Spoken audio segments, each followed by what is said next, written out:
So in the lab, when you want to make a measurement, there's always going to be some uncertainty. So the question is, how the heck will you record the volume in this graduated cylinder in the picture? And if you look very carefully on the right there, you can see that most water-based samples have a meniscus, which is like a curve to them.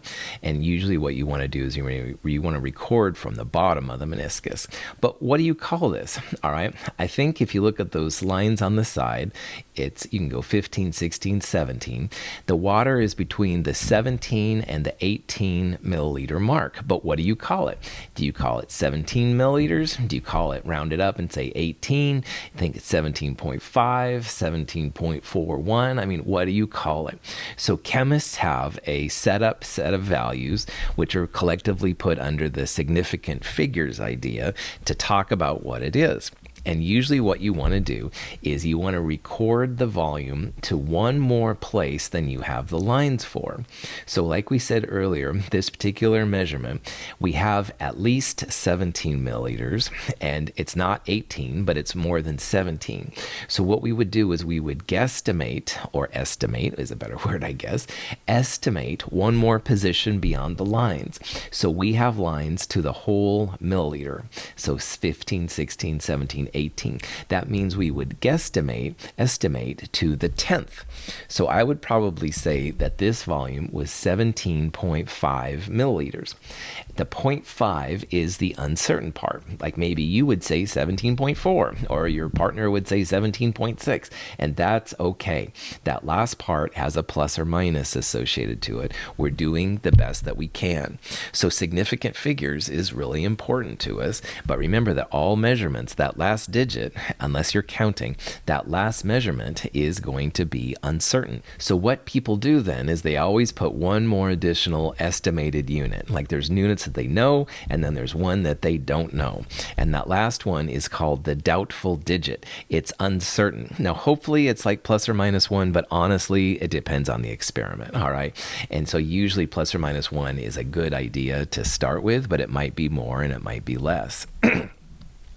Now, the total number of digits that are used to express these measurements are called the number of significant figures. And significant figures a lot of times is abbreviated sig figs. So both the number of sig figs is going to be important, and also where that uncertain or doubtful digit on the uncertain value is going to be. So for 65.07, that has 4 significant figures, 4 numbers, all right? And the doubtful digit, the one that's uncertain, will be that 7. So perhaps if you measured it, it would look 65.06 or 65.08, all right? That last one we're not feeling really good about. But the 6, 5, and 0 we are feeling good about, so 4 sig figs, the last one being the uncertain or doubtful digit. Now here's a number, 54.70318. That has a lot of sig figs to it. 5470318, 7 significant figures, 7 values, all right? And the last one is the one that you're feeling uncertain about. The 8 is the doubtful digit. So we're not sure about that one. But the other ones we're feeling pretty good about. It's just the last one. So our measurement technique definitely makes a factor. Someone used a much better scale for the last one than they did the first one, because the first one only had 4 sig figs. The last one there had 7 sig figs. So we have a better measurement. Now, when it comes to sig figs, we have to talk about zeros, because zeros are important. So for example, it makes a big deal if you have $10 versus $100 or $1,000 for that matter.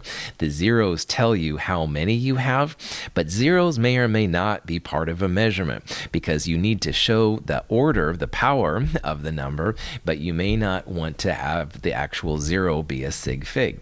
So if the 0 is in the middle of non-zero numbers, they always count as significant figures. So 69.08, 4 sig figs.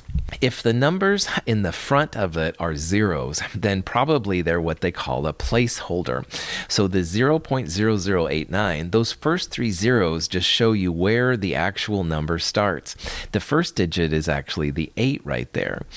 You can think about 0.0089. If you were going to record it in scientific notation, you'd write it as 8.9 times 10 to the minus 3. So that means those first zeros are just showing you where to start your numbers. So So this number has only 2 sig figs. And a quick and dirty way to figure these things out is just put them in scientific notation. All the initial zeros go away. 8.9 times 10 to the minus 3 would be your value.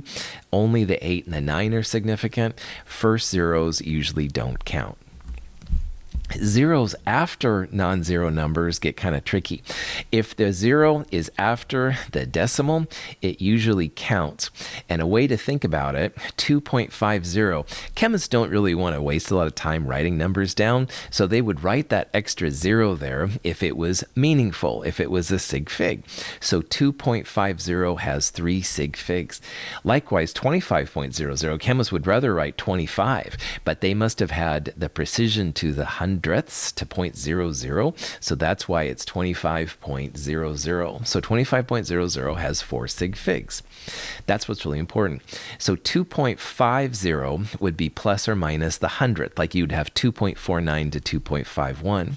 If you had only 2.5, then that precision would be at the tenths. You'd have 2.4 to 2.6. So it does make a big difference if the 0 is there. If the 0 is there and it's past the decimal, there was a reason for the chemist including it, and they usually count as sig figs. Before the decimal, though, zeros may or may not be helpful.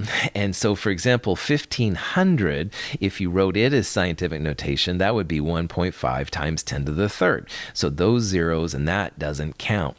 But what if you had a number, for example, 1500, where you had plus or minus 1, like it would be 1499 to 1501. If those zeros are significant, you need to include a decimal placeholder, a dot or a period. So 1500 dot says that those zeros are significant. You have 4 sig figs. So 1500 dot would be 1499 to 1501. The precision would be at the 1 spot. On the other hand, 1500 without a dot would be plus or minus 100. You'd have 1400 to 1600. So pay attention to the dot. If the dot is there, it's there for a reason. That shows that the zeros are significant. Sometimes you have what are called exact conversions or definitions, and those have essentially infinite sig figs, i.e. don't worry about them. So for example, 60 seconds will always equal 1 minute. So even though 60 looks like a 1 sig fig number, you don't have to worry about that because 60 minutes is always 1 minute. All the metric conversions are exact conversions, like 10 millimeters will always equal a centimeter, and 1,000 millimeters will always equal a meter, stuff like that. So you don't worry about them. It's the same thing with like 4 quarters equals $1. You will never have 3 quarters equal $1 or 5 quarters equal $1. It's always 4 quarters. So definitions, if you see them have infinite sig figs, don't worry about it. And finally, I just want to say, this is something you got to study, practice, very important. As an instructor, I take off a lot of points for people not paying attention to sig figs, and it's really important in this very experimental field. So take some time, kind of go through the examples in the book and the other resources that I have in the companion and online to make sure that you've kind of got the sig fig thing down. It's very, very important. So here's some numbers, and the question is, do they all have the same number of sig figs, true or false? And at first you're like, give me a break, they don't. But if you look through them, 1,000 dot means that those zeros are significant. So that's 4 sig figs. And 9.730, the zeros after the decimal, lazy chemists don't want to write things that they don't have to. So that 0 is significant. That's the plus or minus part. You'd have 9.729 to 9.731, something like that. The third one there, 0.004270, if you write that in scientific notation, it would be 4.27 times 10 to the minus 3, but the chemist put a 0 at the end, must be a reason, because chemists don't want to do it otherwise, 4 sig figs, so you'd write that 4.270 times 10 to the minus 3, include the 0. And finally, the last one, the zeros are at the end, there's no dot, you could write that 2.998 times 10 to the 5th. All of those 4 digits are significant. Punchline, they all have the same number of sig figs. They all have 4 sig figs. So this is what's important to figure out how many sig figs there are in the number. That'll be really important for our math calculations coming up. Scientific notation, I'm hoping, is something that you know, but if you haven't seen it for a while or you don't remember, it's pretty chill. You can write really big or really small numbers using scientific notation. And you always want to write scientific notation as a number between 1 and 10 times power of 10 to a certain power. So let me just go through some examples. So 215, you would write as 2.15 times 10 to the second. You have a digit between 1 and 10, not more than 10, but between 1 and 10 to the left of the decimal and everything else to the right. And notice that we move the dot over 2 places to make it a 2.15. That 2 places to the left means 10 to the positive 2. So if you move the decimal to the left, it's a positive integer, like that one is right there. But you can also have small numbers. So if you had the 0.0000000156 and you wanted to write that as scientific notation, it would be 1.56, but we'd have to move the decimal 8 places, all right? And that's where the -8 comes from. Excuse me. So in this case, 1.56 times 10 to the -8 would be 0.000000156. So just realize the small numbers have negative exponents. It doesn't mean they're negative numbers. They just have a negative exponent, and that's important. While the bigger numbers, greater than 1, will have positive exponents. It's really cool if you can figure out on your calculator how to convert from scientific notation to regular notation and vice versa. Your calculator can do all of this for you, and I highly encourage you to check this out. Every calculator is a little bit different. I will try to help you if I can. The math department can help you as well, but let the calculator do most of this if you can. Always use scientific notation while reporting numbers in lab, quizzes, exams, stuff like that. Don't show me really big numbers with tons of zeros or really small numbers with lots of zeros. I will not count your zeros. I have better things to do. So if your number is, say, above 1,000 or less than 0.001, you should be using scientific notation, definitely. And so knowing how to go back and forth is cool.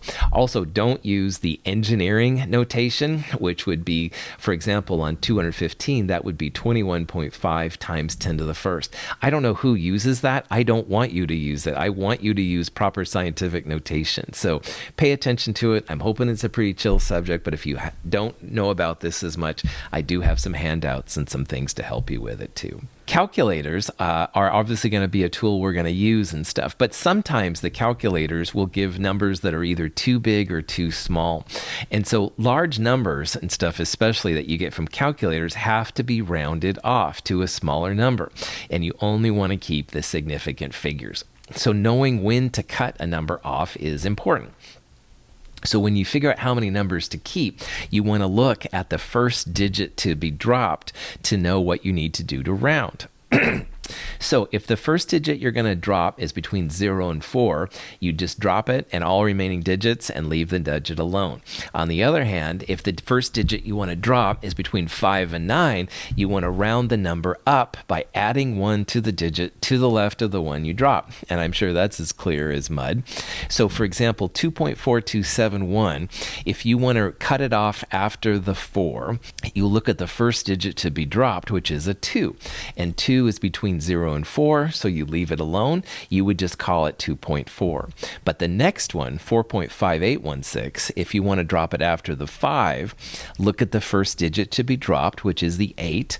8 is between 5 and 9, so you want to round up. So your 4.5 becomes 4.6 when you round it up to 2 sig figs.